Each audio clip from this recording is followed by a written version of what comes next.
under the rug.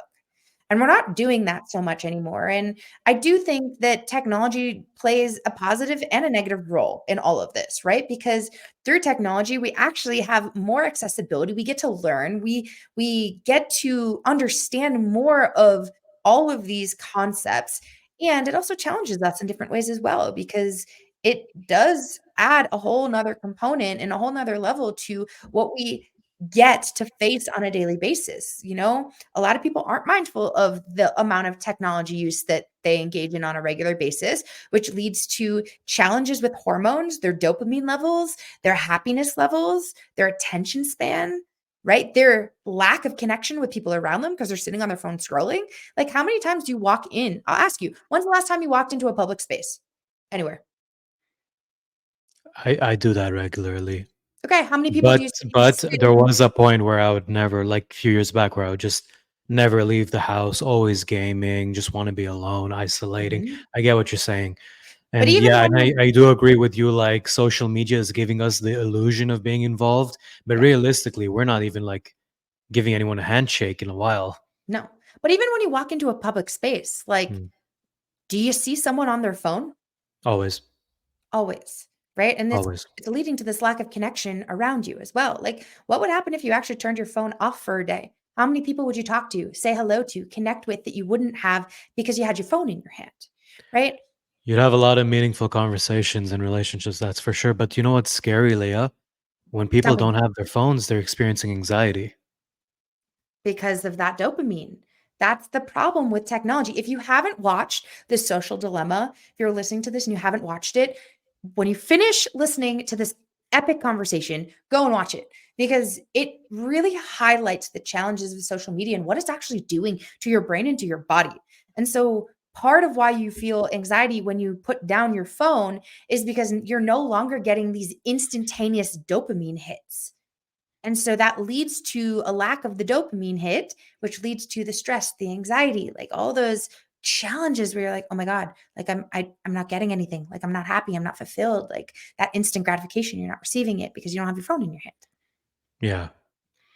It's basically a lot of people not being able to get out of comfort zone. And to me, in my opinion, if you've seen my previous videos, I do believe like government, whether you want to call them the government, the companies, the corporations, whether you want to call it just people trying to make a quick buck, I do believe they're kind of like engineering society into like a quick hit fix society where you just want junk food now, you want to have likes on your Instagram, you want to watch pornography, you just want like I thought what's it called? Instant gratification, you just said, I believe. Mhm.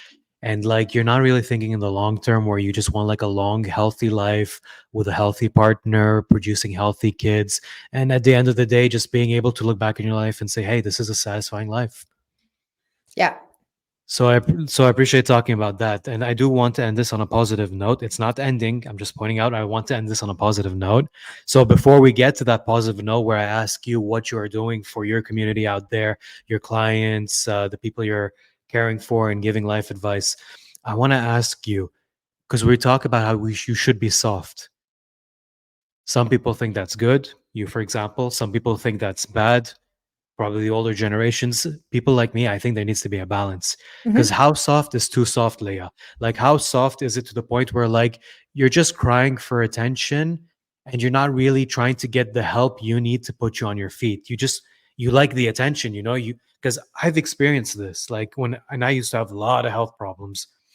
I used to experience enjoying the attention that I would get for once when people would look at me and see a sick individual and they would like either like put the spotlight for me for once in my life.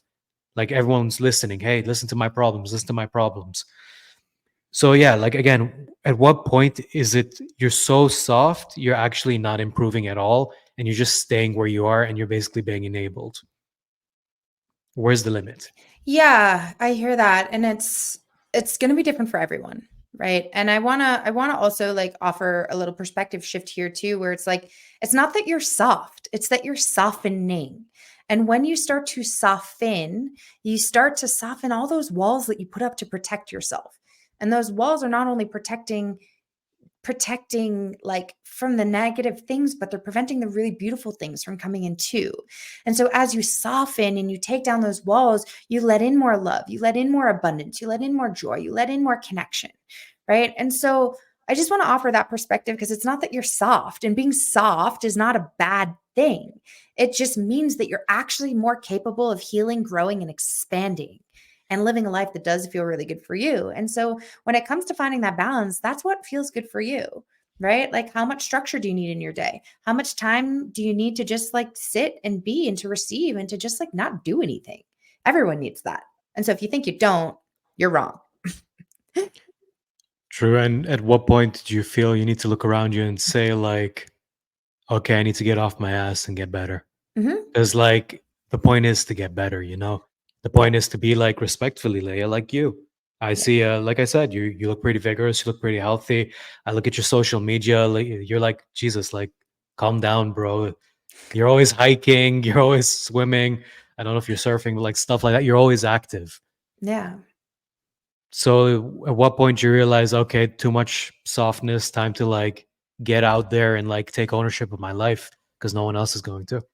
It's a matter for me of checking in every day. And I think that's really important, is being able to have that dialogue with yourself, that discernment of knowing where your limits are and when you get to step in a different direction. And that's one of the things that I work with my clients on, is helping them recognize like, when is enough? Like, where are my limits? Where are my boundaries? What are my values? And how can I have this continuous dialogue with myself to keep myself in alignment on the path towards my goals and in a direction that does feel good for me?